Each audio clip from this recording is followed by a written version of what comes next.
Muy buenas noches, tardes, días, en cualquier instante que nos topen en el internet y se queden con nosotros para escuchar la plática y platicar con nosotros al dejar sus comentarios. Bienvenidos, book lovers, escuchas en general, a su programa Puro Café, Filosofía para la Semana.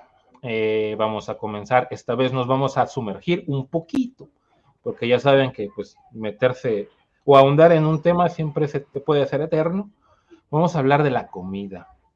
¿Cómo puede suceder que la filosofía piense en comida? Dirán algunos, ¿no?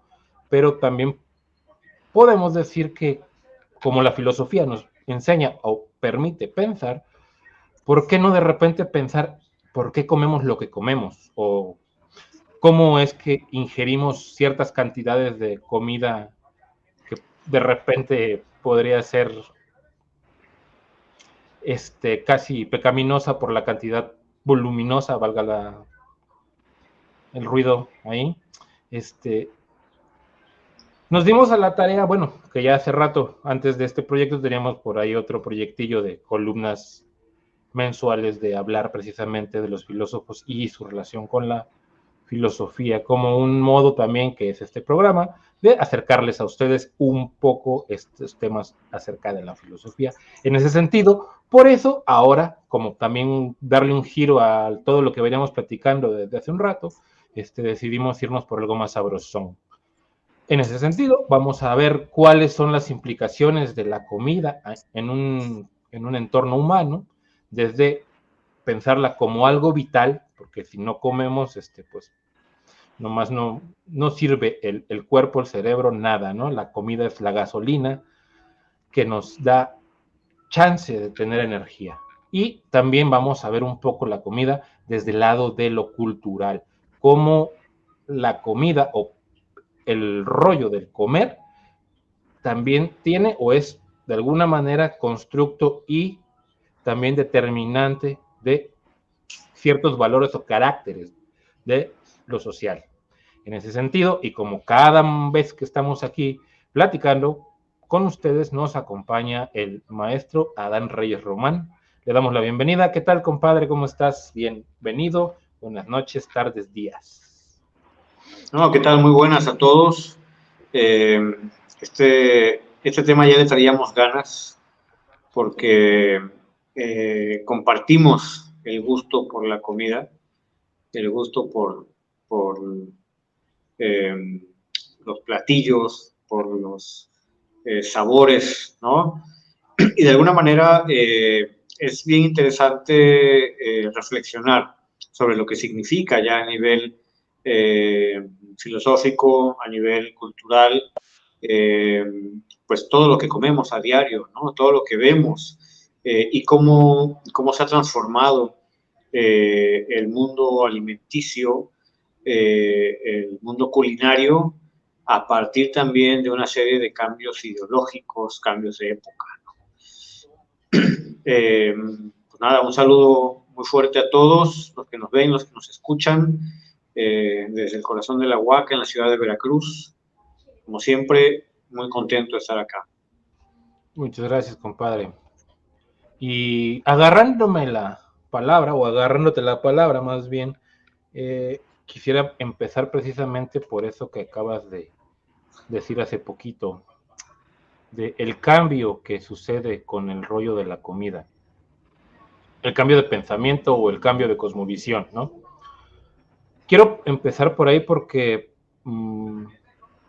bajo el presupuesto de que somos parientes de aquellos animales peludos bonitos llamados changos, como poner como una creencia básica, pues, y que hemos evolucionado, en un instante o en un momento dado, perdón, los animales o los monos vivían en medios de los árboles, ni a la copa ni abajo, ¿no?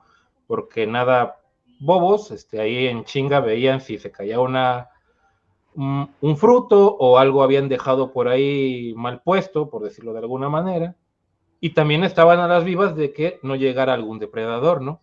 En cuanto llegaba un depredador, en chinga se trepaban hasta arriba del árbol, pero donde más se quedaban eran en las medianías, ¿no? Y por ahí dicen que cuando cambia precisamente esta cuestión, se da cuando el mono, por decirlo así, evoluciona a hombre o homínido, y estos de repente ya bajan y empiezan a cazar porque se empiezan a ayuntar.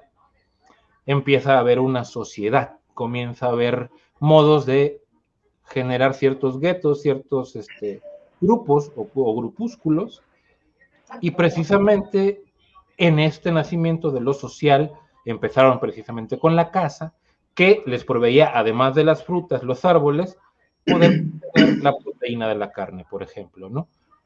Pero también ocurre, y es algo que es muy chistoso, bueno, no chistoso, a mí me llama la atención y mucha curiosidad, porque se dice que el hombre, Prometeo le regala el fuego, y con el fuego le regala la sabiduría. Y entonces, pensando también en otro pequeño cambio de cosmovisión del hombre, cuando descubre el fuego, cuando se puede apropiar del fuego, empieza a cocinar las cosas crudas, o la carne, por ejemplo, ¿no? En ese sentido, ¡pum!, se le transforma el coco al humanito o al homínido o a ese ser que existía antes de la historia, en la prehistoria, ¿no? No soy bueno, la neta, en cómo están divididos todos esos parientes míos. Y es lo emocionante, ¿no? Si el fuego fue para el pensamiento griego aquello que iluminó o le dio la verdad, o el conocimiento, más bien, no la verdad, a los individuos gracias a Prometeo, y por lo cual me lo castigaron ahí para que se lo comieran los buitres, las entrañas, ¿no? Cada determinado rato. Y entonces con el fuego, o con el descubrimiento del fuego por parte de los prehistóricos, hombres prehistóricos, precisamente se da esa posibilidad de que de repente empiecen muy de manera rústica, muy de manera salvaje, si quieres, pero empezaron ya a ver que se podían combinar ciertos sabores, ¿no? O que la carne cruda cambiaba cuando caía, ¿no? En fuego o estaba con fuego, ¿no? En ese sentido, es muy importante, creo yo, o interesante más que importante, el pensar precisamente cómo comemos, por qué comemos, cómo comemos, básicamente, ¿no? Porque le decíamos, y pensando un poco en esta cuestión también actual, déjenme hacer un salto diametral. También el rollo del body positive tiene que ver un poco con este rollo de la comida y cómo pensamos comida, ¿no? Hay algunas... Ajá, perdón. No, adelante. Nada más quería precisar que en ese tránsito que mencionas, muy bien, algunos detalles pasan, ¿no? Algunas cuantas cosas suceden. Nada más para que nos quede todavía más claro, ¿no? Cómo estamos ligados a la comida como parte de nuestro proceso evolutivo, ¿no? Es cierto, los primates, los homínidos, para poder bajar de los árboles tenían que tener también cierta seguridad, cierta certeza de que podían esconderse de algún depredador. Esto sucede gracias a la aparición del pasto, de la pastura, las pasturas, las grandes pasturas, ¿no? Que por un lado comienzan a dar pues esa facilidad para moverse en el suelo sin ser vistos, ¿no? Ahí comienza también la postura erguida de los primates, porque la hierba alta pues obliga a pararse en dos patas, y también el tema de la posición de los ojos, ¿no? Al frente de la cabeza para poder tener una visión mucho más periférica.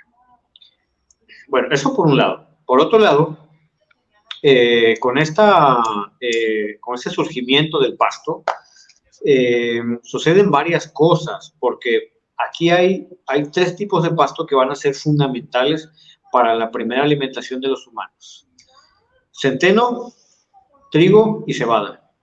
Básico en la alimentación de los primeros Homo sapiens, que finalmente son pasturas, ¿no? Que empiezan a cubrir los llanos y le dan a los homínidos la posibilidad de bajar de los árboles y adentrarse a un mundo por descubrir, ¿no? No solo en el ámbito de la exploración, sino también de la comida, ¿no? De la nutrición. Y luego, como bien dices, viene el descubrimiento del fuego, que va a coincidir con dos acontecimientos que yo creo que es muy difícil determinar cuál va primero, cuál va después, cuál es consecuencia de cuál, ¿no? Que tiene que ver, por un lado, con el desarrollo de la mano, ¿no? A consecuencia de el uso de herramientas y la cocción de la carne, que va de alguna manera a desatar, ¿sí? Que va a desatar lo que es el desarrollo o el adelgazamiento de la quijada. Esto es importante, de verdad, parece que no, pero es mucho más importante de lo que podríamos pensar. ¿Por qué? Porque el fuego trae una alimentación mucho más sencilla, mucho más fácil, ¿no? Y entonces esas grandes quijadas con músculos demasiado fuertes que van a servir o que servían para arrancar con los dientes directamente los pedazos de corteza, los pedazos de raíz, la carne cruda, pues ahora comenzarán a adelgazarse, comenzarán a ser mucho más sutiles, ¿no? Y ese adelgazamiento de los músculos también trae un adelgazamiento de la quijada, ¿no? Gradualmente. Ese adelgazamiento de la quijada tiene que ver directamente con la posibilidad de manipular o de controlar de una forma mucho más sencilla los músculos de la lengua, el tema de los labios, y a partir de ahí comienzan pues las guturaciones para el lenguaje, o que van a dar origen al lenguaje hablado.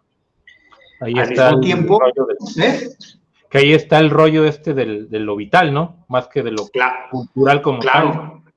Y al mismo tiempo, de manera paralela, el uso de las herramientas que ayudan a ese tipo de labores van a detonar pues el desarrollo de la mano, ¿no? El desarrollo del pulgar contrapuesto, lo que es la sofisticación, ¿sí? De la mano humana. Es esta cosita, ¿no? Este pulgar que va a marcar una diferencia infinita entre el resto de homínidos y el Homo sapiens, ¿no? Y ahí, claro, o sea, entra en juego esa combinación nutritiva, ¿sí? Esa combinación de diferentes nutrientes, y el Homo sapiens comienza a experimentar con la alimentación. Y ese experimento, ese ir descubriendo nuevas proteínas, nuevos aminoácidos, vitaminas, pues obviamente que van generando el desarrollo también de la masa cerebral, ¿no? Ahí es donde tenemos nosotros o podemos ver una unión pues indisoluble de lo que es la alimentación con el desarrollo evolutivo del ser humano, y obviamente también con el surgimiento de la cultura, ¿sí? Si estamos hablando que la cocción de los alimentos va a generar la posibilidad de manipular la lengua y los labios para poder emitir palabras, ¿no? Y claro, también la laringe, pues claro que tenemos ahí el surgimiento de la cultura, de las sociedades que se comunican ya a través de una lengua, ¿no? No de un lenguaje, sino de una lengua, todavía más significativa dentro de lo que es el mundo cultural, ¿no? Entonces, era nada más para precisar lo que estabas comentando. Uh-huh. Sí, ¿no? Y es muy, muy, muy interesante también pensarlo. Por eso te decía que ahí ya no es cuestión cultural, sino vital en el sentido de cómo se fue transformando de ser ese animal, como nos los pintan todo, como un cavernícola con ciertos características, fuerza tal, el rollo de cómo comenzamos a comer, cambió nuestra fisonomía, cambió ciertos hábitos, etcétera, ¿no? En ese sentido creo, y no sé cómo lo veas tú, precisamente por eso pensar en la comida también es pertinente que sea hecho por la filosofía, en tanto que nos da de primera instancia estas dos partes, ¿no? La parte de lo cultural y la parte de lo vital, que es lo que estabas tú diciendo ahorita muy bien, ¿no? Perfectamente. Pero tú, ¿cómo tienes este rollo? ¿Cómo lo has pensado? ¿Cómo lo has estado viendo? ¿O cómo lo has visto tú, además de esto que hemos precisado? Bueno, yo creo que o sea, yo pienso en la comida, o sea, si lo queremos tomar desde el punto de vista puramente filosófico, creo que ha tenido poco lugar, menos lugar del que merece en la historia del pensamiento. ¿Por qué? Porque finalmente es una acción del cuerpo que durante todo el tiempo que ha dominado la metafísica racionalista, idealista, pues ha dejado de lado. Siempre el cuerpo se pensó como algo secundario, algo accesorio al alma, un simple contenedor del alma racional, y en ese sentido, pues sin una importancia capital para más que para la individuación, ¿no? Dirá Schopenhauer. Pero luego ha habido siempre también ciertos pensadores, ciertos filósofos que le han dedicado algo, a un espacio, a la acción de comer, ¿no? A lo que significa la alimentación en el mundo, en la cultura humana, en el mundo del pensamiento, incluso en la propia filosofía, ¿no? Y no solo Diógenes, que siempre se recurre a la figura de Diógenes cuando habla de la perversión de la cultura a través de la refinación de la comida, sino también, por ejemplo, Aristóteles hablaba sobre la importancia de la nutrición. Tenemos, digamos, a los místicos medievales que a través de la inanición trataban de inducir el éxtasis, ¿no? Para llegar a ese momento de revelación divina, ¿no? Y eso saben que está ligado directamente a los efectos de la inanición en el cuerpo, porque entienden que la comida les aparta, ¿no? de esa posibilidad física de entrar en contacto con la gracia de Dios, ¿no? O sea, digamos, la revelación divina estaría impedida por una alimentación abundante, y por eso comienzan, o sea, lo que son los místicos, comienzan un hábito, ¿no? de ayuno, de inanición específica para poder llegar a ese estado mental, a ese estado de éxtasis, ¿no? Donde pueden experimentar la gracia de Dios. Claro que cuando el cuerpo comienza a considerarse dentro de la filosofía como un problema legítimo, que debe pensarse no solo como un contenedor del alma, sino como lo que de hecho nos permite la existencia, comienzan a haber consideraciones mucho más profundas acerca de lo que es la alimentación. Y yo creo que es ahí donde se debe abordar, porque no solo la comida, no solo la alimentación como tal, cumple una función básica, ¿no? Una función natural. Nosotros no somos animales naturales en el sentido de que vivamos en estado salvaje. Somos animales propiamente culturales. Y en ese sentido, el comer como acto, pues sí, es una necesidad fisiológica, pero el modo de comer, el acto cultural de la comida, eso ya nos diferencia por completo del resto de los animales, y además entre nosotros, ¿no? O sea, los modos de la alimentación, los elementos que se utilizan para la comida, como acto cotidiano, hablan obviamente o desatan una cosmovisión que, claro, con el proceso globalizador, pues se ha ido expandiendo, se ha ido difuminando, vamos a decirlo así, pero sigue estando allí, o sea, digamos, sigue siendo expresión de una forma de interpretar nuestra realidad, una forma de entender nuestra realidad, ¿no? Entonces yo creo que el acto de comer, en el sentido cultural, desde el punto de vista también filosófico, representa una cosmovisión, o tiene que representar una cosmovisión, ¿no? El desarrollo de una forma en la que nosotros nos relacionamos con nuestro medio ambiente, entendemos nuestro papel dentro del medio ambiente también, nos relacionamos con nosotros mismos y con los demás, con nosotros, ¿no? Sabemos que la comida puede ser un punto de encuentro, puede ser un punto de tregua, puede ser muchas cosas, ¿no? Simbólicamente, en el ámbito social, en el ámbito cultural.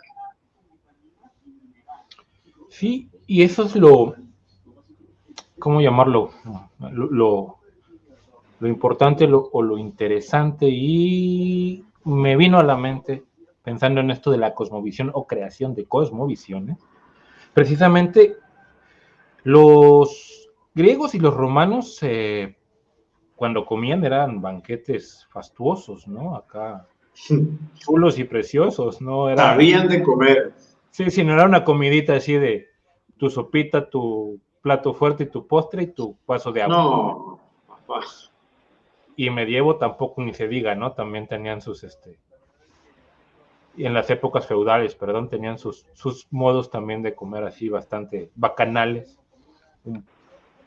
Pero si pensamos en China o en Oriente y en India, por ejemplo, allá en India empezando, no me voy a meter en cuestiones de su religión, porque para empezar está muy canija y son varias las que existen allá, pero el rollo del hinduismo o los que practican el hinduismo, para ellos por ejemplo, la vaca no puede ser ingerida, ¿no? Está prohibida en la ingesta de este animal por diferentes razones, ¿no? Por ejemplo, pero es una cosmovisión, es una forma de hacer girar su mundo que también tiene que ver con un acto del comer, ¿no? En este sentido, perdón, los chinos, por ejemplo, ven la comida como algo preventivo. ¿Qué quiero decir con esto?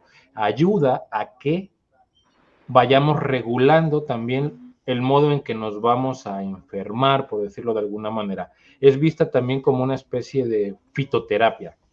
El comer en ellos tiene ciertos modos, una práctica muy, si se quiere decir occidentalmente, muy metódica pareciera, y que no tienen, hasta donde tengo entendido, o por lo menos en la cosmovisión vieja, lo que digo es de la cosmovisión vieja, no en la actual, también tenían, bueno, para ellos no había como no había algo que prohibir para comer, sino más bien era regular todo esto que se comía a partir de las estaciones del año, ¿no? Porque de acuerdo a esto, tu cuerpo va a responder, también tu cuerpo se ve afectado por las estaciones del año, pues entonces dale de comer cosas que estén en el tiempo, ¿no? Porque si no, va a chocar y se descompone como la normalidad de tu cuerpo o de tu estado de salud. Ahí estamos viendo que se crean cosmovisiones, ¿no? Por ejemplo. Claro. En ese sentido, la filosofía, como bien decía Adam, pues pasa también por los tamices de estos señores como Diógenes, como Aristóteles, Platón, pero también en la contemporaneidad se han dado tiempo ciertas personas de ir pensando, pero ya creo yo, ahorita igual me puedes corregir o ahondar en la información, por el rollo completamente cultural, ¿no? O que va por el rollo de cómo confecciona de alguna manera la cultura, ¿no? A excepción de este joven Onfray, que tiene su libro que platicábamos al principio. El vientre de los filósofos. El vientre de los filósofos, ¿no? Donde rastrea en la historia de la filosofía ciertos dictum de filósofos o cómo veían las cuestiones de la comida en la filosofía, ¿no? Y otro ejemplo de cosmovisión, pensando en que cosmovisión sea una forma de realizar ciertos actos dentro de un mundito o de un mundo cultural muy grande o de un mundo cultural reducido a un individuo, me hace pensar en Kant, que también tenía su cronograma del día, y cosa muy importante para él era el rollo de la comida, ¿no? Se comía tal cosa a tal hora, acompañado con tal y con tal.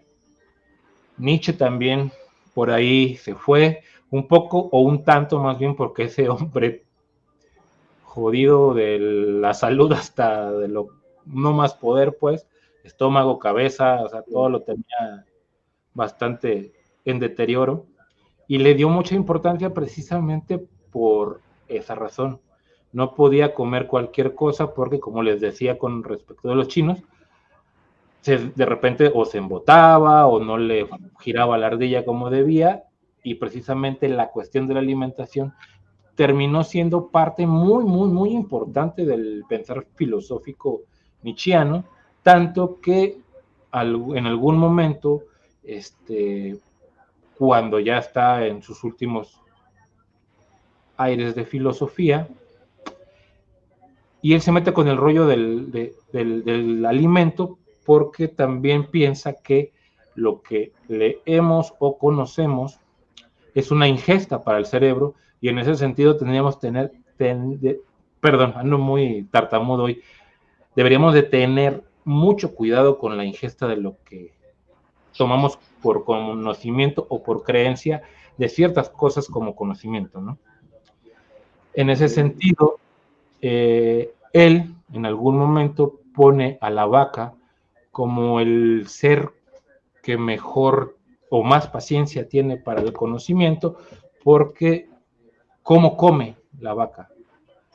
Agarra, arranca el pasto y empieza a rumiar, ¿no? Y tarda la eternidad en hacer eso la vaca, a pesar de que tiene como, no sé, 2 estómagos, creo, no sé cuántos por ahí. Sí. La virtud que ve en Nietzsche en el modo de comer o en el modo de la ingesta, ¿no? Que debemos ir con esa parsimonia, por llamarlo de alguna manera, o con esa prevención más bien. Pensando un poco en el programa que salió la semana pasada del pensamiento crítico, un poco es la cuestión con ese tópico, ¿no? También el pensar o el pensamiento crítico tiene que ver con esta forma de cómo albergamos en nuestra cabeza o cómo llenamos nuestra cabeza de conocimientos, ideas o pensamientos, ¿no? En ese sentido, y no solo con Nietzsche se ve muy patente esta cuestión, ¿no? También hay, por la contemporaneidad, perdón, como les decía, hasta Onfray tenemos por ahí. En España también hay una gran cantidad de filósofos que no son todavía famosos, pero que por lo menos están dando cátedras en las universidades importantes de España. También ya se está volteando para ese punto, en esa cuestión de la comida ya está también siendo muy importante. Tanto que pensando un poco en esta cuestión de la cultura, y ya más en lo actual, ya tú me dices ahorita, de repente vimos que hace, no sé, 10 años creo, o más, se popularizó una cosa que se llamaba MasterChef, tanto más primero en Inglaterra, y luego ya fue furulando por todo el mundo. Y de repente ya se volvió un poco como que la visión de vida de algunas personas, el volverse cocinero, ¿no? Como que les empezó a girar la ardilla o en la mente la idea de que ser cocinero era una buena opción para dedicarse a eso como un trabajo, ¿no? Y me llama la atención, o más bien por cuál lo traigo acá, es que precisamente ahí empieza esto de la sofisticación de la comida, ¿no? Un chef ya no te va a hacer unos frijoles con chayote y cilantro y epazote. O sí, pero les va a dar un plus o los va a llevar hacia arriba, ¿no? Que eso es lo interesante en la comida o la comida, no sé cómo llamarlo, comida gourmet se le llama, ¿no? En general. Dejando a un lado un poco de pensar cómo sí nos conforma en lo vital, en tanto que la ingesta de tal o tal cosa nos funciona para el cerebro, para el estómago, etcétera. Pensando ya en la cuestión cultural y vemos que todavía sigue siendo como importante o más importante ya la figura del chef de lo que era hace 20 años, ¿no? En ese sentido, estamos como que entrando en una época, o se entró de en algún momento, porque ya estamos en ella, de que, digámoslo así muy vulgar, ser chef era cool, era trending, por decirlo de alguna manera, ¿no? El que se volvía chef era una persona que podía acceder a otros conocimientos también, en el sentido de no solamente, no sé, de maridajes, por ejemplo, el maridaje con qué vino va con qué carne, con qué pescado, etcétera, ¿no? Por poner un ejemplo. También de conocer otros ingredientes, conocer, por ejemplo, en el caso de las comidas extranjeras, la comida china, india, las características y por qué comían eso o por qué estaban comiendo eso, ¿no? En ese sentido, me parece muy interesante pensar, más en la actualidad, porque también la comida, en ese sentido de la comida gourmet, se ha tecnificado y cambiado que no tenemos ni la más remota idea de cómo llegaron a ese punto, pero precisamente es un punto en el que deberíamos de pensar o seguir pensando ahora, igual que como pensamos el rollo de la inteligencia artificial y todo esto, porque también dentro de la comida ya hay mucha técnica que tiene que ver con cuestiones más técnicas en el sentido de instrumentales, perdón, que solamente puro hecho de cocer, hervir o cortar y marinar, ¿no? Ya entraron en otros procesos, ya hay más procesos para la realización de la comida y la cuestión esta del fuego que apuntábamos al principio se fue transformando, ¿no? Lo quiero poner así, el fuego fue tornándose de diferentes materiales. Sí, ya no solo se trata ya de comer como tal, ¿no? Sino que se trata de la preparación de los alimentos como una expresión cultural, identitaria, ¿no? Que es más, si vamos más allá, podríamos hablar de la comida o del desarrollo y el refinamiento de la comida como una expresión de época, una ¿De expresión qué, de una perdón? época, Ah, la de una expresión época. de una época, ¿no? Porque, a ver, si nosotros vemos lo que es la comida medieval, era absolutamente rústica, sin condimentos, sin frituras, era la cocción, por ejemplo, del pollo tal cual, y así como va, sin sal. No sé qué tan apetitoso pueda parecernos hoy, pero los medievales no tenían una refinación en la cocina como si la tenían ya, por ejemplo, Oriente Medio, Oriente pues Medio. incluso las culturas prehispánicas, ¿no? Basta con mirar la gastronomía maya, ¿no? Las preparaciones mayas, ¿no? Pero luego viene, por ejemplo, si miramos nosotros el periodo de conquista y el periodo colonial en México, bueno, y América en general, vamos a ver que hay un descubrimiento de ingredientes, de técnicas, de combinaciones que van a dar como resultado una refinación culinaria tanto en Europa como en América, ¿no? Imagínate qué sería de Europa, o qué hubiese sido de Europa sin la papa, sin el tomate, No existiría España sin la papa. sin el cacao. Claro, o sea, las hambrunas, las hambrunas que pasaron gracias a la papa, ¿no? Que superaron gracias a la papa, a su versatilidad, a su contenido nutricional y a la facilidad con que se cultiva, son invaluables para la historia europea.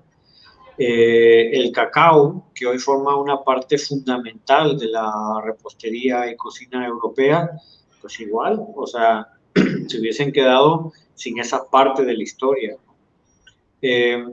Hoy en día uno de los platillos más representativos de España es el gazpacho, esta sopa de tomate, sopa fría de tomate, y sin tomate, ¿cómo la haces? ¿No? Y si nosotros vemos el periodo colonial aquí en América, nos damos cuenta que el descubrimiento de estas mezclas, de estas posibilidades, que entran en juego obviamente las especias asiáticas, ¿no? Entran en juego también pues la proteína proveniente de Europa, y las técnicas culinarias de cocción, de fritura, que ya se manejaban, pues tenemos el surgimiento de lo que hoy llamamos la cocina mexicana, por ejemplo, ¿no? O las combinaciones, la influencia de la cocina oriental en Perú específicamente, ¿no? O sea, nos damos cuenta que hay el desarrollo, o se da el desarrollo de un proceso de refinación, pero también un proceso identitario, ¿no? Nosotros podemos pensar en los platillos más representativos de México, por ejemplo, ¿no? Y vamos a encontrar en cualquiera de ellos una mezcla tremenda de culturas, ¿no? De origen, de ingredientes, que muchas veces no reparamos en ello porque pues es algo que comemos a diario, ¿no? Más la mera quesadilla, ¿no? La que sí tiene queso, ¿no? Es un platillo típicamente mexicano, ok, pero para que sea mexicano, para que sea quesadilla necesitas queso, que lo trajeron los europeos. Claro, por un lado está la nixtamalización del maíz y por otro lado, pues la elaboración del queso, ¿no? Entonces, así es como se fueron dando la gran mayoría de los platillos que hoy le dan identidad a México, ¿no? Los tacos. O sea, no hay, probablemente hay muy pocos platillos que se puedan reconocer como más mexicanos que los tacos. Y los tacos no son nada sin carne. Carne principalmente de cerdo o de res. ¿Traído por quién? Por los europeos, ¿no? Y entonces viene ese descubrimiento, esas combinaciones, esas nuevas mezclas, ¿no? La pimienta, la paprika, pues obviamente la sal, todas estos elementos que van a enriquecer, ¿no? Y que le van a dar una nueva dimensión al proceso, al hecho mismo de hacer de comer, ¿no? Entonces, por un lado podemos pensar la comida como una expresión identitaria, ¿no? Un pueblo que va generando su identidad a partir de lo que come, de cómo prepara sus alimentos, ¿no? Ya no solo de qué es lo que come, porque eso tiene que ver con lo que tiene a su alrededor, sino cómo lo prepara, cómo lo trata. Sabemos que toda la cultura prehispánica florece a partir de pues, digamos, de la domesticación y de los múltiples usos del maíz, porque es lo que tiene a su alrededor, pero a partir de allí genera una cosmovisión completa que tiene que ver con el maíz como el centro de su construcción cultural, ¿no? Con su construcción incluso identitaria, ¿no? Entonces tenemos la comida como expresión de la cultura, como expresión de esa identidad cultural y también de la forma de relacionarnos con el medio ambiente, ¿no?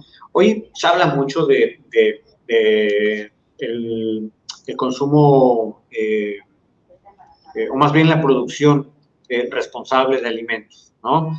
Y se fomenta mucho, por ejemplo, la creación de huertos urbanos, huertos de traspatio, huertos domésticos, ¿no? Para que uno vuelva a esa conexión con la naturaleza a través del cultivo de ciertos alimentos, ¿no? No estamos diciendo que sea una alimentación completamente autosuficiente, pero por lo menos algunas hortalizas, algunos frutos, pues sí que se pueden cultivar en casa, ¿no?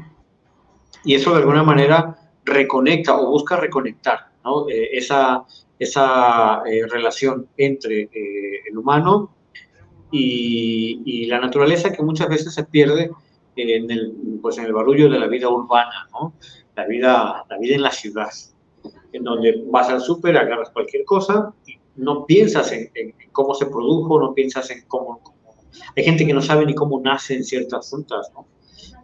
No sabe si se dan en árboles, si se dan debajo de la tierra, si nacen de un huevo colgado en el árbol, no saben, ¿no? Y no es culpa de ellas tampoco, o sea, la vida cotidiana, la vida urbana, a veces nos mete en una burbuja, ¿no? Que pues a veces resulta difícil mirar fuera de ella. Pero bueno, esa visión o esa idea de que hay que volver a lo natural, volver a lo propiamente orgánico, pues habla de esa expresión que de alguna manera la época comienza a reclamar también, ¿no? Comienza a reclamar su lugar, ¿no? Claro, aquí hay transformaciones importantes, porque por un lado tenemos lo que decía hace un momento, ¿no? El tema de la identidad o el desarrollo de la identidad.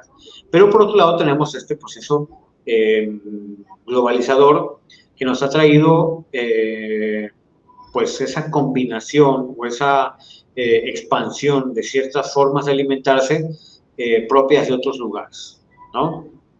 Y entonces tenemos la expansión de los restaurantes con comidas de distintas partes del mundo. Y gente que comienza a hacer una serie de combinaciones también entre diversas gastronomías mundiales, ¿no? Para poder, pues, generar nuevas posibilidades, ¿no? Al final la cocina es eso, es experimento también.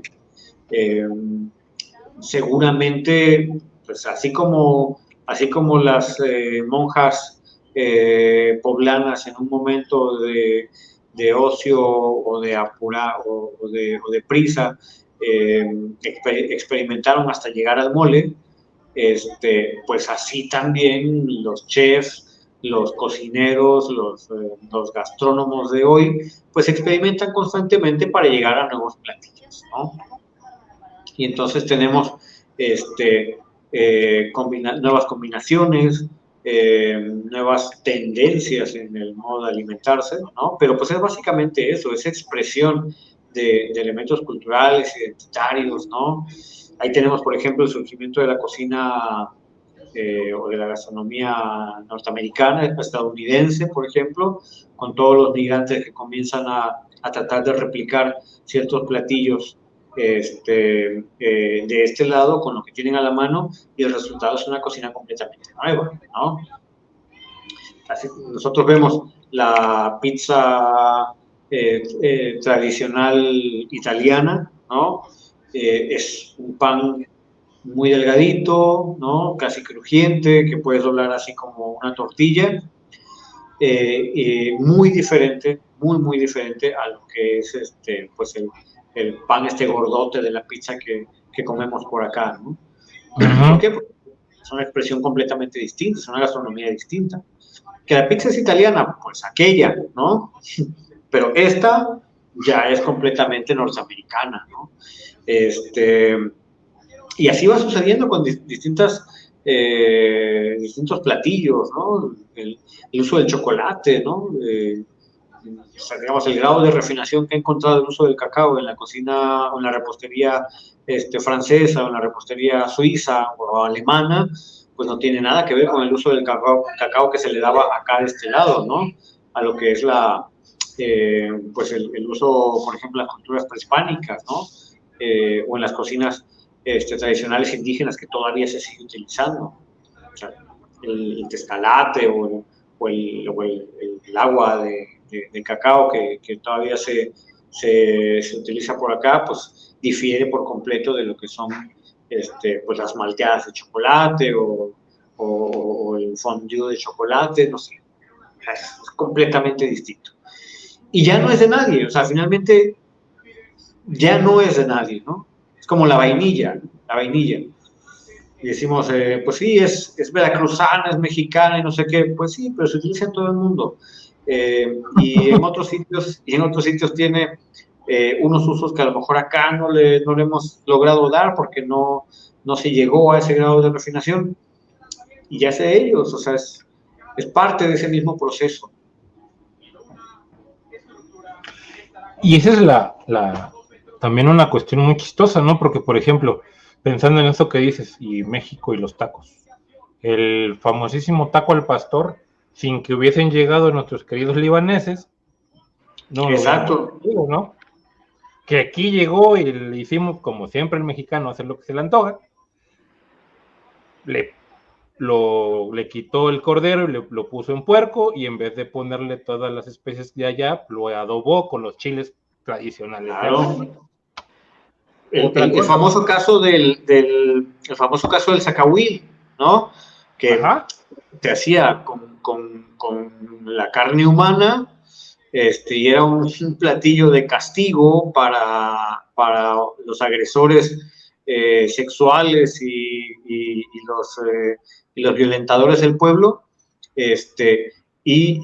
Fíjate, el zacahuil se le daba de comer a las víctimas del agresor. O sea, era como el acto máximo de castigo y humillación, que tus víctimas te comieran, ¿no? En un tamal con maíz martajado, ni siquiera molido, o sea, martajado, semientero, ¿no? Uh-huh. Y era como una cierta reivindicación de la víctima, ¿no? Sobre el victimario, ¿no? O sea, esa expresión de, pues de castigo ahora te vamos a comer, ¿no? Y entonces, claro, esto horroriza a los frailes, ¿no? A los misioneros, y a quién no, ¿verdad? Y de pronto dicen, a ver, está muy chido, pero ¿qué tal si le cambiamos la carnita humana por carnita de cerdo, ¿no? Y entonces se convierte ya en un platillo, pues ceremonial incluso, ¿no? Por el modo de preparación. Pero pues, claro, ya transforma su naturaleza, deja de ser un platillo de castigo y de reivindicación para las víctimas, a ser un platillo que incluso puede ser ceremonial como motivo de fiesta. Hoy en día te venden zacahuil casi cualquier día de la semana en cualquier parte de México, ¿no? O sea, ya no es nada especial, ¿no? O el pozole, ¿no? También, sabes que el pozole solía ser una comida especial para momentos especiales, ¿no? Y hoy en día puedes comer pozole todos los días, ¿no? Pues casi en cualquier parte de México. Exacto, ¿no? Y eso es lo que a mí me llama mucho la atención también, por eso cuando empezamos a andar con este rollo de estar haciendo o pensando un poco en el rollo de la filosofía en relación a la comida, también, por ejemplo, alguna vez hicimos, o más bien alguien de los que colaboraba en esa columna hizo o se metió con rollos de la comida molecular, ¿no?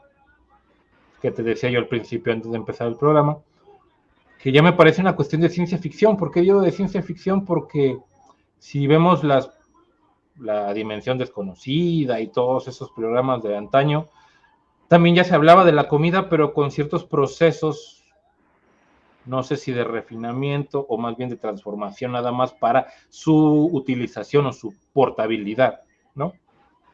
Recuerdo que alguna vez en alguna caricatura vi una cosa que era un tubo como de pasta de dientes y con eso comían, ¿no?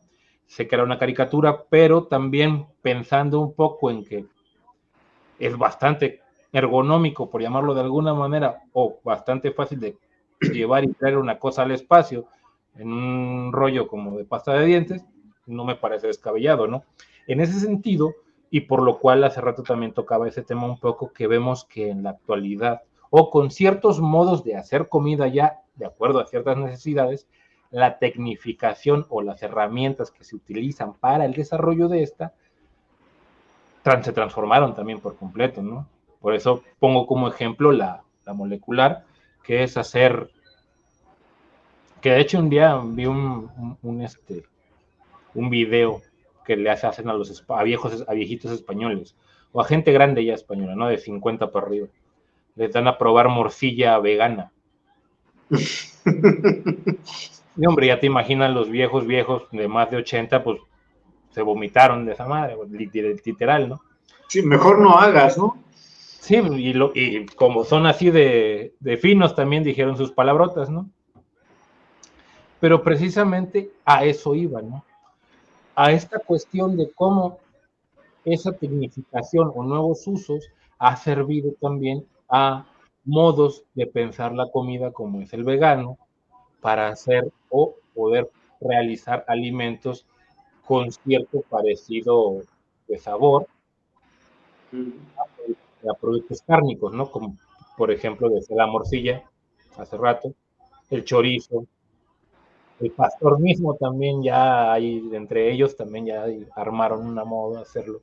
Y precisamente en ese sentido, y por lo cual a mí me gusta pensar en la comida, es que al encontrarnos con cierta necesidad de hacer transformación de eso que ya nos habíamos habituado a comer por X o por Y, o sea, porque te vuelves vegano o porque pasó la Primera y Segunda Guerra Mundial y nada más tenían papas, frijol y alguna otra cosa más, obviamente hace que empecemos a pensar o ver modos de precisamente ingerir comida para no acabar muertos, ¿no? Porque en el lado vital la comida puede, no puede faltar, pero digo, podrás dejar de comer un par de días, hasta exageradamente una semana, pero ahí ya estamos empezando a ver cómo el cuerpo, ya desde el lado, otra vez vuelvo al rollo de lo vital, el cerebro ya no está funcionando de la misma manera, el estómago empieza también a sufrir, y por eso también, o más bien,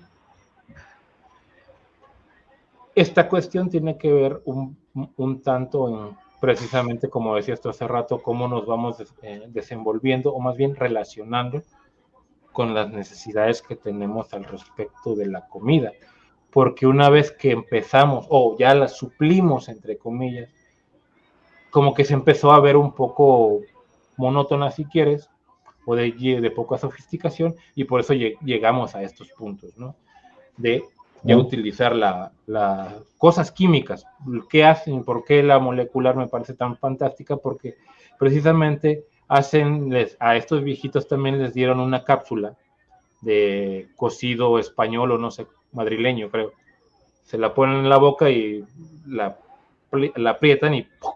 Sale, ¿no? Y no les supo a cocido brasileño, digo, madrileño.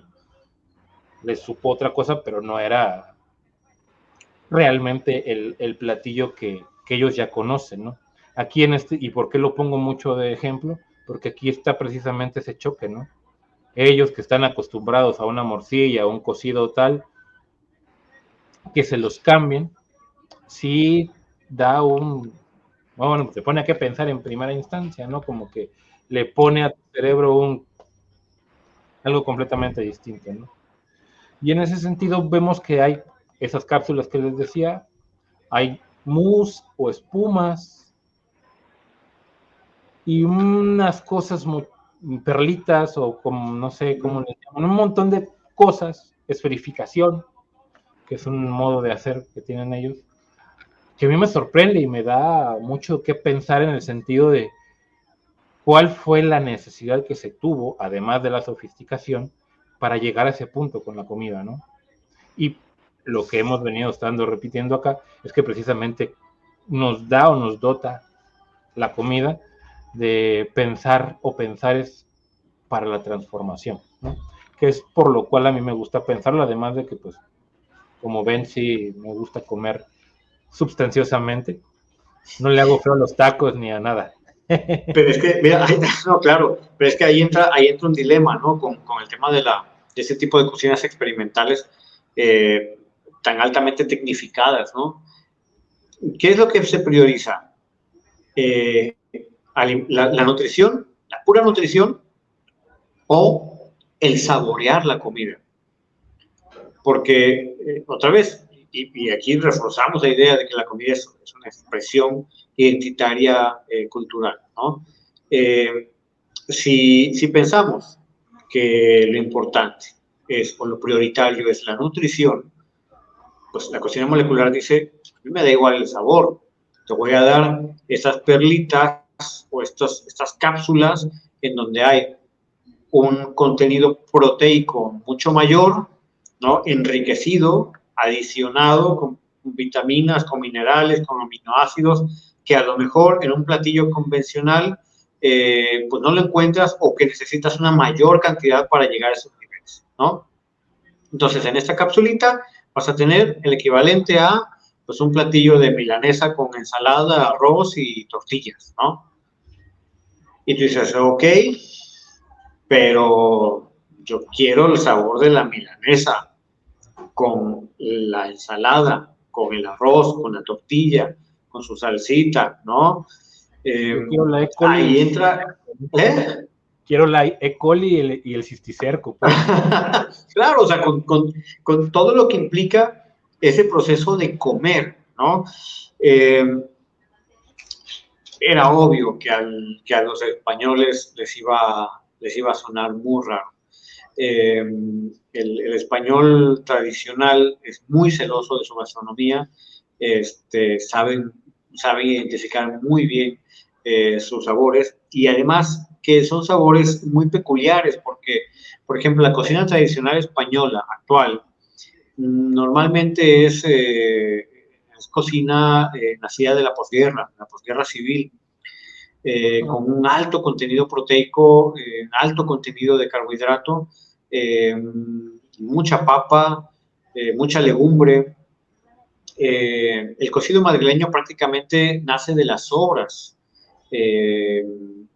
de chorizo, de jamón, de garbanzo, de panza de res, sobras, en algún momento se combinan y forman ese potaje, ¿no? Que gracias a sus componentes, pues servía para nutrir mucho con poco, ¿no? O sea, ahí lo importante era llenarse, pero afortunadamente digo porque había los alimentos con suficiente sabor, ¿no? O sea, el chorizo artesanal, el jamón serrano, incluso el hueso de jamón.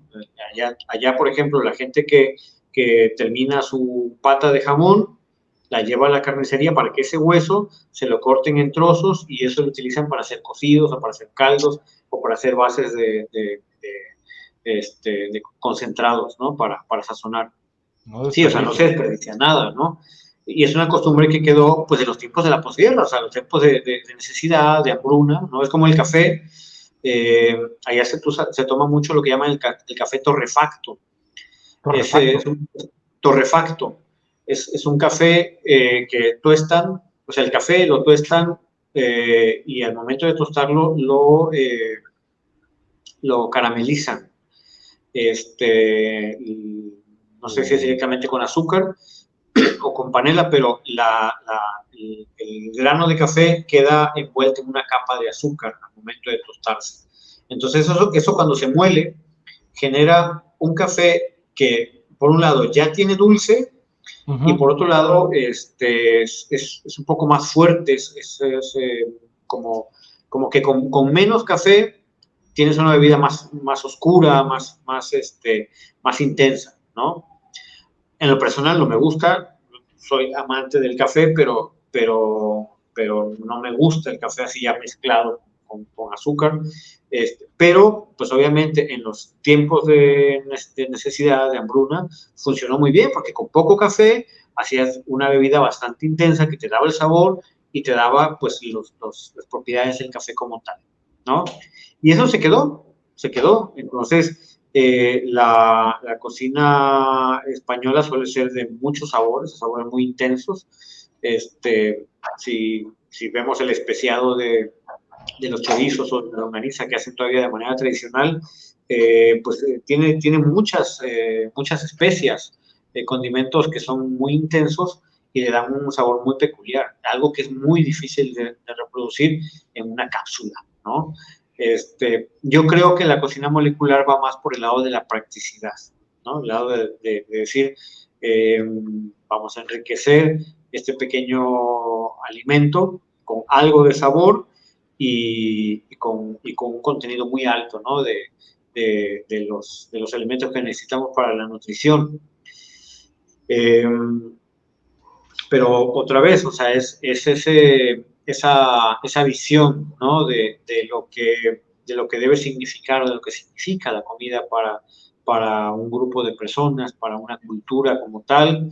Y yo creo que también tiene mucho que ver con la idea que tenemos del cuerpo, ¿no? Del cuerpo como tal.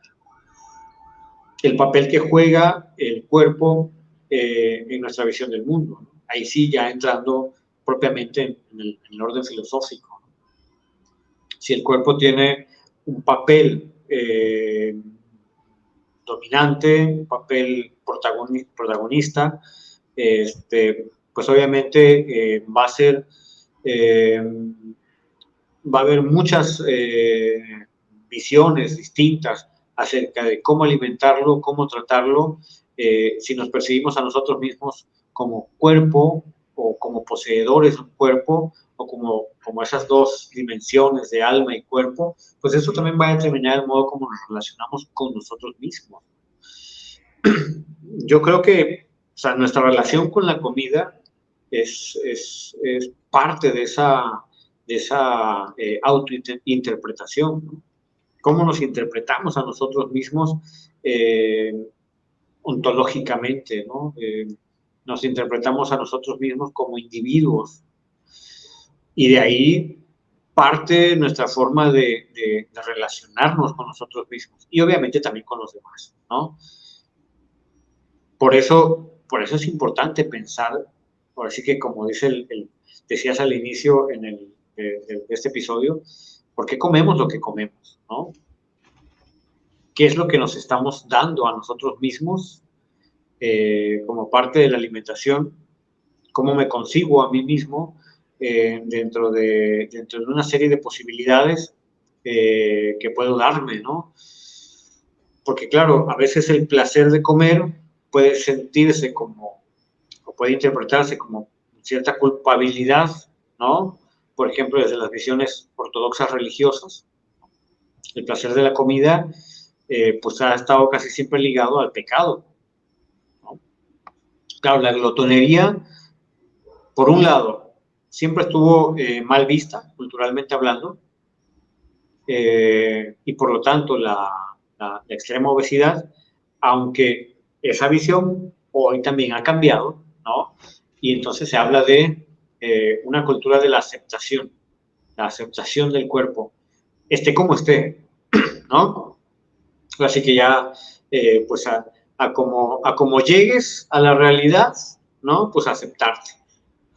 Ya sea que estés flaco, ¿no? Flaco tilico, que estés así, digamos, normal, o que estés pasadito de peso o pasadote de peso, ¿no? Hoy nos dicen, acéptate, hay que aceptarnos tal como somos, ¿no? Y si tienes ganas de comer, pues come, que para eso es la vida, ¿no? Da igual las arterias, da igual la presión arterial, da igual el hígado graso, no importa. La vida es para disfrutarla, ¿no? Y esa es una visión del mundo que nos da una relación directa con la comida, ¿no? Con el modo de comer. Sí, eso me hace recordar un dicho de que vienes a disfrutar la vida, no a dar ejemplo de vida.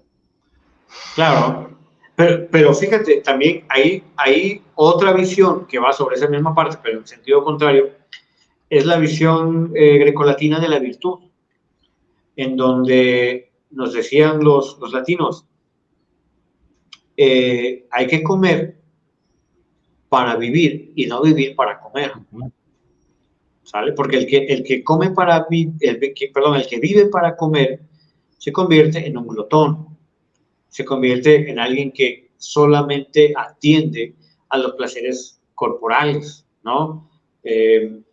Quien come para vivir es una persona más equilibrada que de alguna manera tiene un camino más sencillo hacia la virtud o está en el camino de la virtud. No quiere decir que por comer bien o equilibradamente ya sea virtuoso, ¿no? Yo conozco mucha gente que come muy bien, muy equilibrada y está trastornadísimo, ¿no? Este, porque para eso el mundo fit también tiene sus pros y sus contras, ¿no? Y hoy la nutrición como profesión, como ciencia, está de moda. Si te fijas, tenemos una tendencia hacia los temas nutricionales como expresión de época. Valdría la pena reflexionar por qué. O sea, esa relación con la comida, con el modo de alimentarnos, parece ser que está provocando ciertas cosas en la sociedad que llevan a cierta preponderancia de la nutrición como profesión y como ciencia, a veces incluso como moda, ¿no? Como moda y de pronto mucha gente se siente con la capacidad de dar consejos nutricionales y de pronto es mucho más común oír hablar de... ¿Eh? Deja a Bárbara de Regil. No, bueno, es un ejemplo, ¿no? Pero de pronto mucha gente, o sea, es más común escuchar términos como el metabolismo, como el manejo de los carbohidratos, cosas que antes a lo mejor, pues, yo recuerdo en mis tiempos de más pequeño, jamás escuchaba ese tipo de terminología, y que ahora son pues mucho más cotidianas también, ¿no? Entonces, algo está pasando con nuestra relación respecto a la comida que está generando ciertas tendencias en la sociedad. Y con esto que mencionas también al respecto del cuerpo, hace pensar, a mí por lo menos, no me puedes corregir, que política, perdón, que la comida también tiene ahora ese sesgo, o se puede pensar desde un sesgo de la política, ¿no? Obviamente en tanto que desde la sociedad o parte cultural de una sociedad, perdón, la comida, en ese caso se puede volver, o vemos que actualmente se puede pensar desde lo político también, de acuerdo a todo lo que estabas diciendo, ¿no? En el sentido de que, por ejemplo, lo que ya hemos alegado un poco en videos anteriores, con esta cuestión de que bien marcas de que acéptate así como eres y y la cuestión de que ahora pensar o tratar de evidenciar que hay no lo vamos a llamar problema, pero que sí está salido o está fuera de perdón, está fuera de cierta normalidad un cuerpo, ¿no? En el sentido de, como bien dices, no que importe el rollo del hígado graso, a nivel hormonal también hace un despapalle tener un exceso de grasa o de cuerpo o de voluminosidad, como también lo causa cuando te vuelves flaquísimo, ¿no? Porque no Claro. solamente nos vamos a meter con el rollo de los gordos para que no nos digan gordofóbico. No, claro. No puedo yo. Eh, este, También el rollo como decías, de la percepción o autopercepción, cuando se va al extremo opuesto, a las personas que sufren bulimia o anorexia, ¿no? Que por una autopercepción de que se ven del tamaño de el doctor Simi o la botarga del doctor Simi,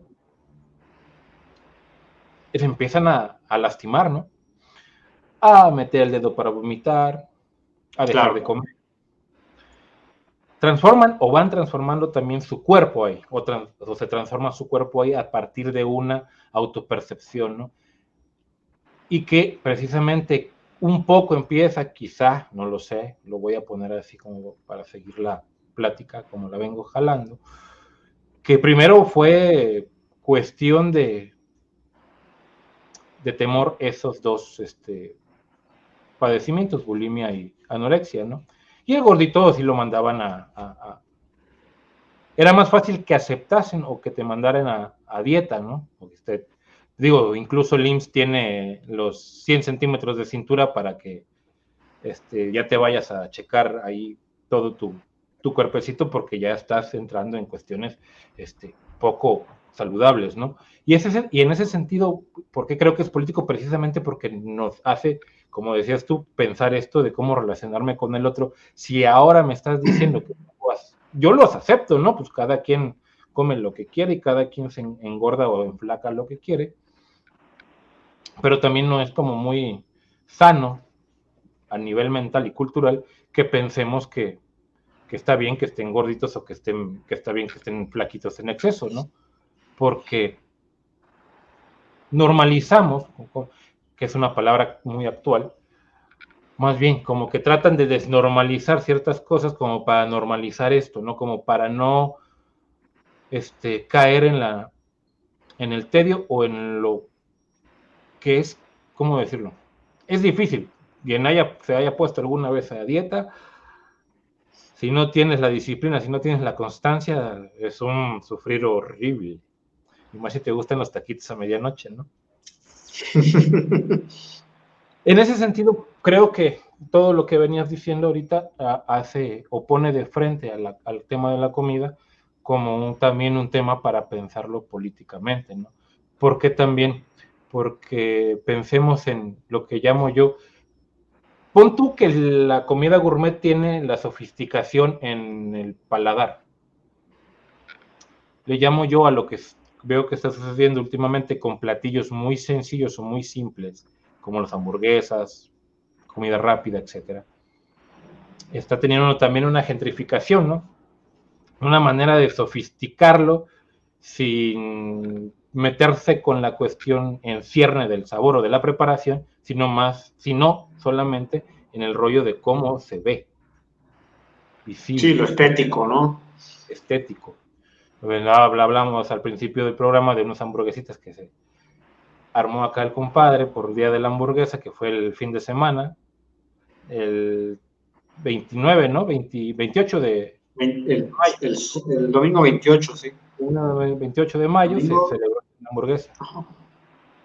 Y se veía muy bonita la hamburguesa que estaba ahí el compadre, que se iba a merendar el compadre. Y precisamente he visto yo que incluso íbamos a ir a este famoso rollo que de repente se armó con un restaurante allá en México, el Puyol o Pujol, que te vende tacos, regresando al rollo de los tacos, carísimos de París, ¿no? Incluso aquí en Jalapa, por ejemplo, conozco una que un día fui con una amiga y se compró un taco y yo 50 pesos. Y era un pinche taco de tortilla de máquina, de tortilla taquera, pues, y te quedas así de... Claro. Güey, bueno, cada quien, ¿no? Pero si no voy a gastar 50 baros yo que como mucho, no me llena esa madre. Pero en fin. No. Completamente. Pero es que, mira, es que obviamente los chefs, o sea, un chef no te vende una cantidad de comida. Ellos lo que dicen que te venden es una experiencia culinaria, ¿no? A mí no me la cuelan. Yo me quiero ir a llenar, ¿no? Sin gastarme lo del mes, ¿no? Pero bueno, es otra visión de la comida, ¿no? Exactamente, ¿no? Y en ese sentido, te digo, sirve también para pensarlo desde el lado político, porque como dices, yo estoy acostumbrado a llenarme, a hartarme, ¿no? Hasta que el cuerpo aguanta. Y sí estoy a favor también de tener experiencias, pero pues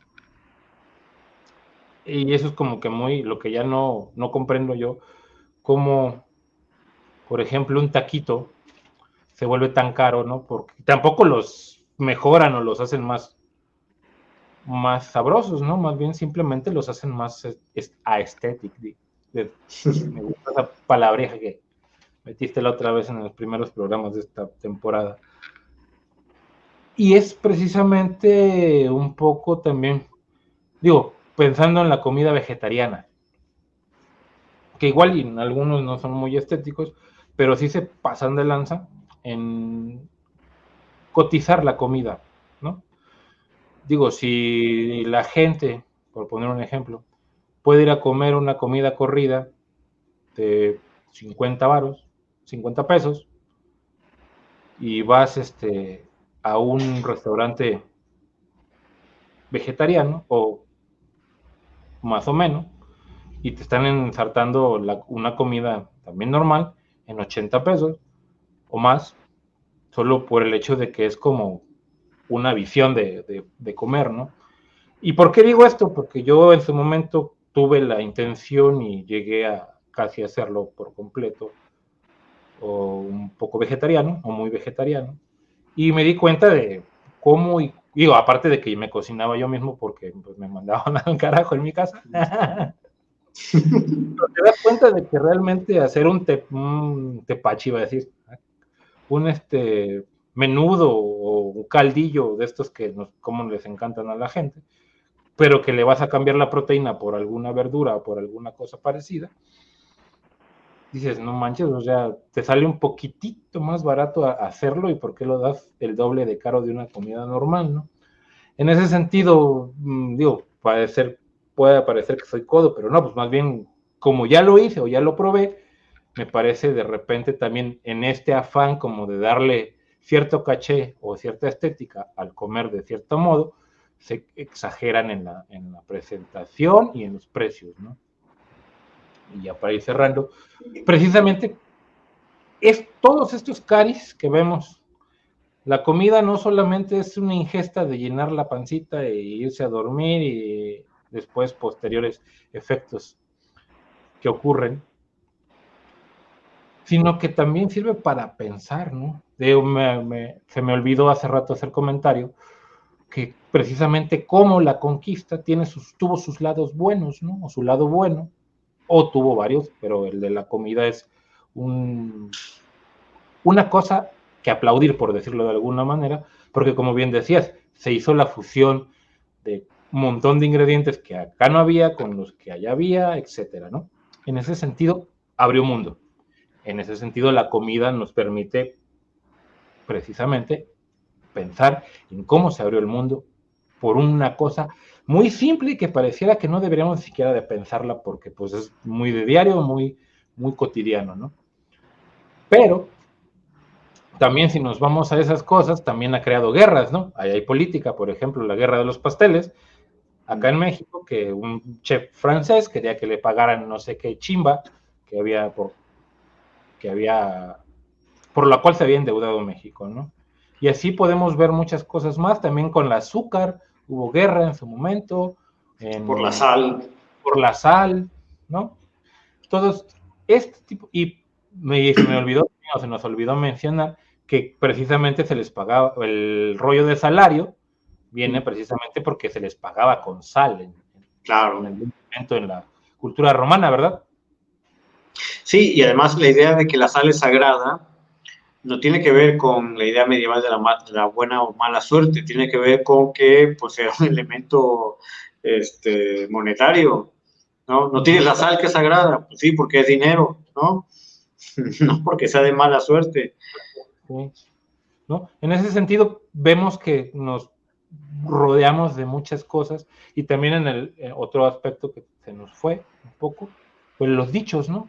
Que también tenemos un montón de dichos que tienen que ver con el desarrollar ciertas actividades, pero que ahora sí vamos a utilizar esta palabra, los aderezamos con ese folclore, ¿no?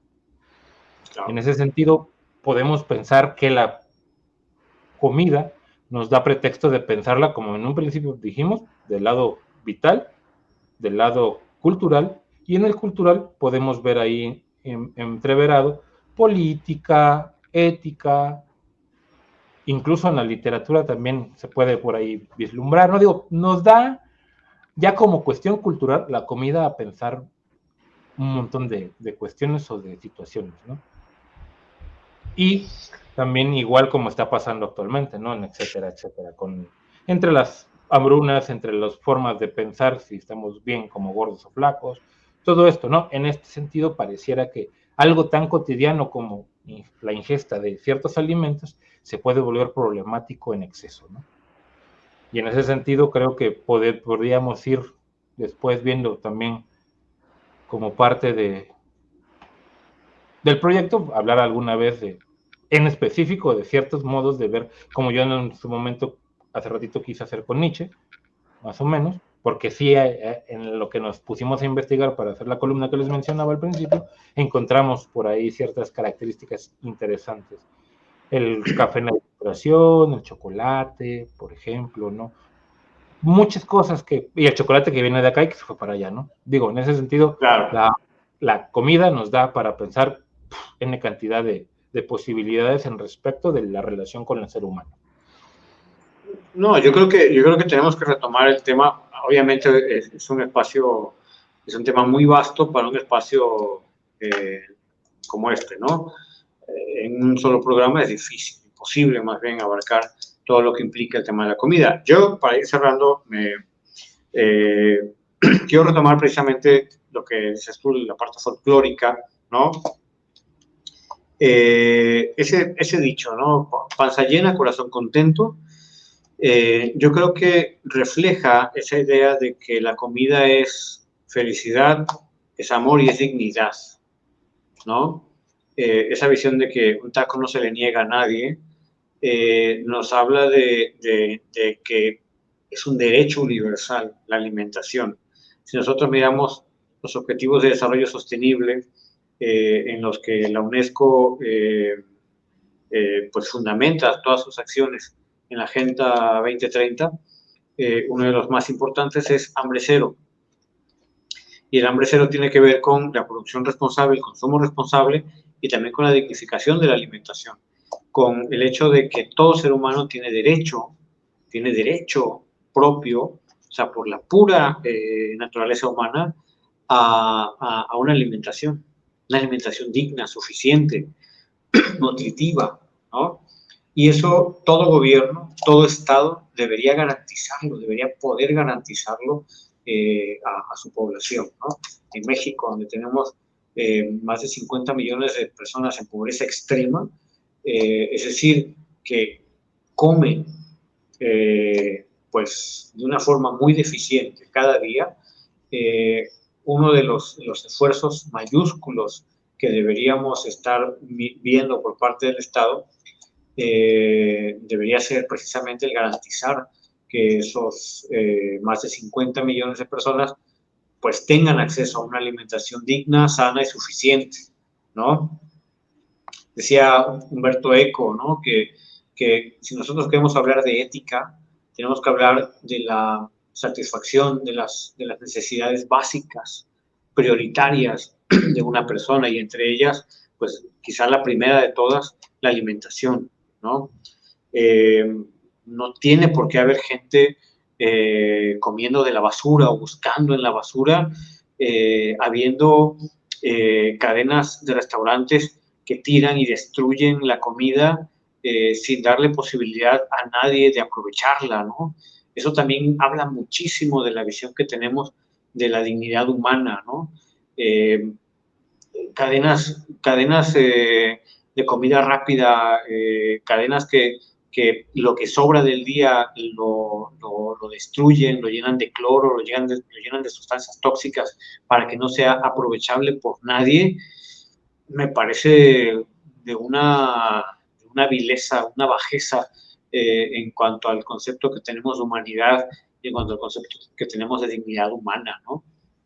Eso es algo de lo que estaría muy bien hablar más adelante, a lo mejor con algún invitado que sepa, que conozca a fondo ese tema, o luego de hacer una investigación, nos lo vamos a poner de tarea, porque me parece que muestra una una visión de la que poco se habla en el mundo capitalista, ¿no? En el capitalismo neoliberal, pero que dice muchísimo de esa imagen que tenemos y del concepto de ser humano, ¿no? Y bueno, finalmente quiero cerrar con esa idea de que pensar la comida es pensarse a sí mismo, es pensarse a sí mismo en relación con el medio ambiente, consigo mismo y con los demás, ¿no? Ya refinaremos poco a poco estas afirmaciones en otro episodio que seguramente vamos a retomar pronto. Pero bueno, por lo pronto creo que podemos cerrar con eso. La panza es primero, ¿no? La panza es primero. Y pensando en lo que decías, ya para último, también faltó el dicho famoso de que al hombre se le llega al corazón por el estómago, ¿no? Sí. Para conquistar a un hombre, de algo viejo dicho, conquístale la pancita, ¿no? Y sí, es cierto, como dice con un amigo por ahí, mutuo entre pasto, corral y agua nada más necesita el hombre. Con eso. Con eso. Muchas gracias, Adán, muy amable como siempre cada semana de acompañarnos a todos los que platican aquí. Buenas noches, buenas tardes, buenos días, en el momento en que nos encuentren en la red. Los saludamos con gusto, nos vemos la próxima semana aquí en su querido programa Puro Café, Filosofía para la Semana. Muy buenas tardes, noches, días. Hasta luego. Hasta luego a todos.